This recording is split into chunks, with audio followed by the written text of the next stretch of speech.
LCA Game 3, unfortunately up against the first round of the NFL Draft. Just a reminder, we'll be streaming live on Twitch on Thursday night.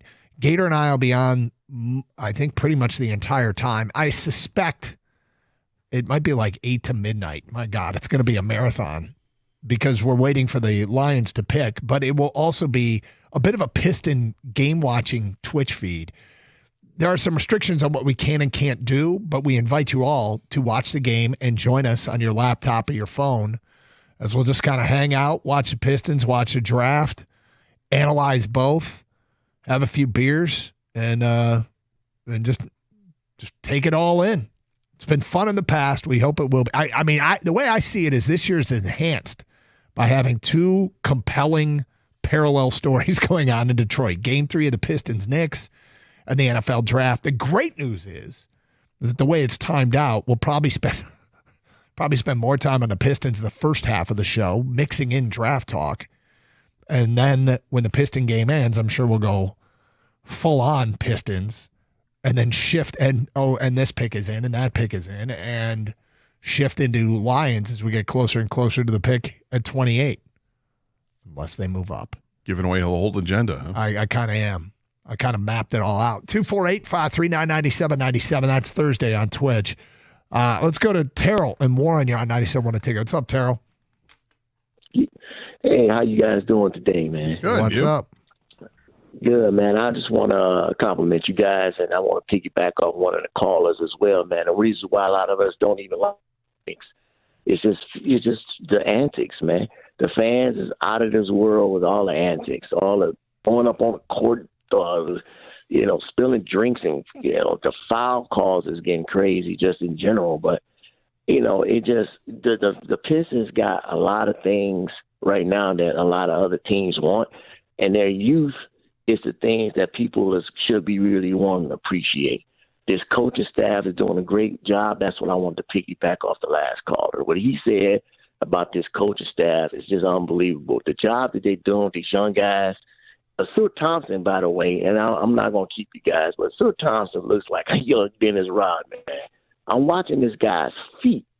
And if y'all just look at what Dennis Rodman used to do, the shiftiness that this guy has, the athleticism is already there. But Rodman was a pogo stick, and he's got similar energy. I don't know if he plays the same style, but he has similar energy for sure. He looks more athletic. And athleticism, you go. The energy, the pogo stickness with athleticism. That's it. And his shiftiness, he was my guy. When you guys hit on the X factors and things like that. He was my X factor, Sir Thompson. And I just hope that we talked up a little bit, the previous caller, and you guys even touched on it with J.B. Bickerstaff and the coaching staff. Just pull this kid to the side. Tell him keep doing what he needs to be able to do. Don't change anything. Wow. It's going to be tough a little bit. He's young. But they need him on the floor, Terrell. That's the issue is there's been times where they need him on the floor, and he's not on the floor because he's gotten in foul trouble. And he fouled out last night, and he fouled out to a veteran foul hunter, a veteran foul miner, a veteran at fishing for fouls, a Hall of Fame foul seeker. A truly unethical scorer. I mean, Truly. And we will get into it a little bit more because a guy that Trae Young looks up to. Yeah. Doug, you think he knows what he's doing when immediately Thompson gets called for a foul, he puts up six fingers? Because he knows he's an elite foul hunter. He knows how many fouls you have. I'm about to get you out of the game. Do you see his thumbs? Is there anything weird about the left thumb I saw? Well, he had both hands up, right? One had 5 fingers up and the other one just had the other thumb up. Mm-hmm. The tips of his thumbs spring back. They're weird. That's what happens when you flop a lot, Gator, that your thumbs get pushed back. Dude, is that it? Yes. Okay, so we've established unethical scorer. Dude's got weird thumbs. Annoying. And we said we'd do officiating now, but I guess we're going to do Brunson now. He's part of the officiating. He is part of the officiating. You're right. I don't want to be a prisoner of the moment. But Tom Milliken was reading all the feedback, of the morning show producer was reading all the feedback as it was coming in, and he walked out and he said he thinks there's a chance in a stunning meteoric rise that Jalen Brunson has quickly ascended to the top of Detroit's most hated athlete list. That anybody in the past, he's moved past Aaron Rodgers, he's moved past Rocchio. Remember, we hated him during the playoffs last year. Moved past Brad Marchand, moved past Claude Lemieux. He thinks he is the most hated Detroit athlete. And I think it's a prisoner of the moment take that might be correct. I last night I'm watching the game. My wife turns to me and says, I wouldn't even like him if he was on our team. And I'm like, my son says he's the reason why I sometimes hate the NBA. Is Jalen Brunson. And you ask yourself, because we're self-aware here, we do our best to look in the mirror and say, are we 100% being homers right now? And we need to ask ourselves that question. Are we being homers because we can't stand the way Jalen Brunson plays the game? And the answer is no, we're not. Nobody can stand the way Jalen Brunson plays the game.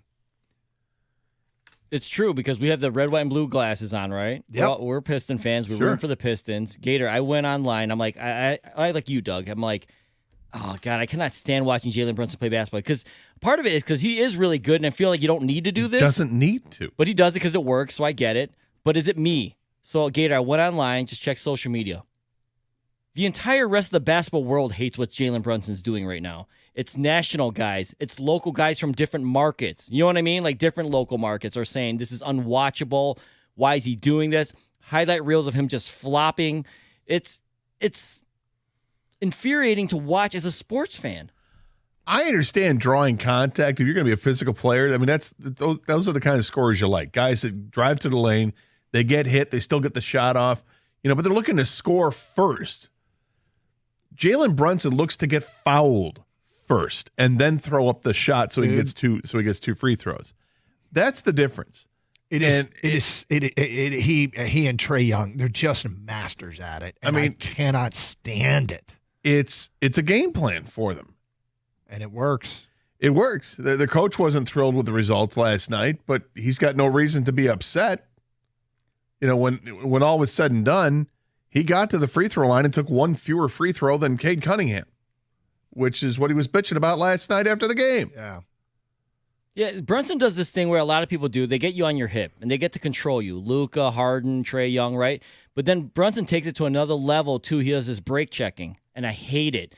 You get past your guy, you get in the lane, and you kind of just break check. You keep backing up, or you stop, and you back up and get a guy to foul you, which is infuriating because when Brunson doesn't do that, he makes shots. You see him. He makes shots in the paint all the time. You don't have to play like that. Yeah. But it's like he'd rather get fouled. And I don't know. I mean, the caller's bringing up Ausar Thompson. He's got to stay on the floor, man. I mean, he's got to learn from this because he's Brunson. Here's what you can't do, though. You can't learn from when Brunson dribbles into you and falls down. Well, that's the stuff that really pissed me off. It's the automatic, this is a new wrinkle I've seen, right? Where he's not only pretending that he got fouled, but taking it to the floor. Like, I'm just going to go right to the floor. I'm not even going to try to launch. I'm going right to the floor because I need to get this call. That pisses the hell out of me. Pisses me off. You need a break? The hell has been pissed out of Gator. That's right. Anybody got a Snickers? Well, the caller was right about Ausar Thompson. He does remind me a lot of Dennis Rodman, too. The good is great defensive, on the ball, athleticism, all that. The bad is his offense needs to come along because Dennis Rodman could not play offense. And right now, Ausar Thompson missing free throws, missing bunnies and dunks.